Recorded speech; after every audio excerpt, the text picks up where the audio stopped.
যেই ফ্যাসিবাদ বাংলার সীমান্ত থেকে বিতাড়িত করা হয়েছে, সেই ফ্যাসিবাদ এবং তার কোন দোসর বাংলার ক্ষমতার মসনদে আর আসতে পারবে না ইনশাআল্লাহ।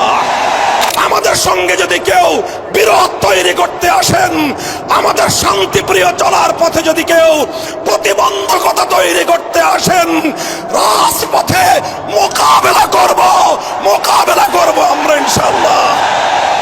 এই প্রস্তুত থাকবেন তো?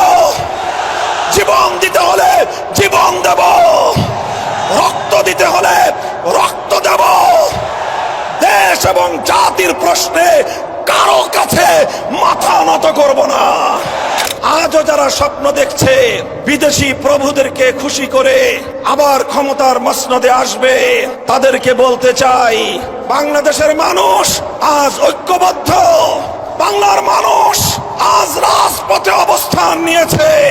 আমরা রাজপথে নেমেছি জুলাই সনদ বাস্তবায়নের গণভোটে বাক্সকে বিজয়ী করার মধ্য দিয়ে আগামীর বৈষম্যহীন ফ্যাসিবাদ মুক্ত বাংলার ভিত আমরা তৈরি করব ইনশাআল্লাহ।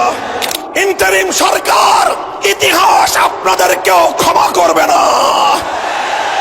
ইতিহাস কাউকে ক্ষমা করে না। মনে রাখবেন, ইতিহাসের দায়ে পরিশোধ করতে পারবেন না, কলঙ্ক নিয়ে বিদায় নিতে হবে। মাথা নত করেছি একজনের কাছে। কার কাছে? ইনশাআল্লাহ আল্লাহর রহমতে আগামীর বাংলাদেশ হবে ইসলামের বাংলাদেশ।